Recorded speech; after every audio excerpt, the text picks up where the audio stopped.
અહેવાલમાં આપનું સ્વાગત છે। વડોદરામાં ઈંધણનો જથ્થો વિપુલ પ્રમાણમાં ઉપલબ્ધ હોવાની જિલ્લા તંત્રની સત્તાવાર જાહેરાત।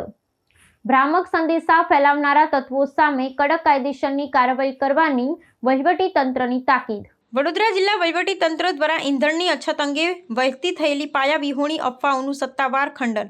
જિલ્લા કલેક્ટર દ્વારા નાગરિકોને ગભરાપટમાં ન આવવાને સોશિયલ મીડિયાના ભ્રામક સંદેશાઓથી દૂર રહેવા અપીલ। વડોદરા સહિત સમગ્ર રાજ્યમાં છેલ્લા કેટલાક સમયથી પેટ્રોલ, ડીઝલ અને રાંધણ ગેસની અછત પ્રવર્તી રહી હોવાની અફવાઓએ જોર પકડી છે, જેના પરિણામે ઈંધણો મથકો પર વાહનોની લાંબી કતારો દ્રશ્યમાન થઈ રહી છે। પરિસ્થિતિની ગંભીરતાને ધ્યાને લેતા વડોદરા જિલ્લા વહીવટી તંત્ર દ્વારા સ્પષ્ટતા કરવામાં આવી છે કે જિલ્લામાં ઈંધણનો પુરવઠો સંપૂર્ણપણે પર્યાપ્ત છે।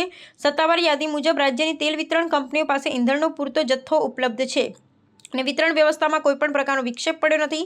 વહીવટી તંત્રના વિશ્લેષણ અનુસાર સોશિયલ મીડિયાના માધ્યમથી ફેલાવવામાં આવતી ખોટી માહિતીને કારણે જનસામાન્ય બિનજરૂરી ભય વ્યાપ્યો છે। જિલ્લા પુરવઠા અધિકારીએ જણાવ્યું છે કે પુરવઠા શૃંખલા અવિરતપણે કાર્યરત છે અને તમામ ઈંધણ મથકો પર નિયમિત રીતે જથ્થો પહોંચાડવામાં આવી રહ્યો છે।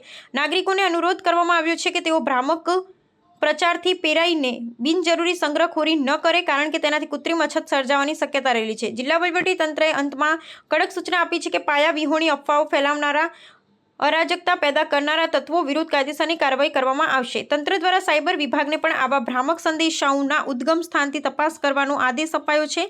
નાગરિકોને માત્ર સત્તાવાર સરકારી માધ્યમો દ્વારા જારી કરાયેલી માહિતી પર વિશ્વાસ રાખવા અને અફવાઓ પર પૂર્ણ વિરામ મૂકવા માટે સહયોગ આપવા વિનંતી કરવામાં આવી।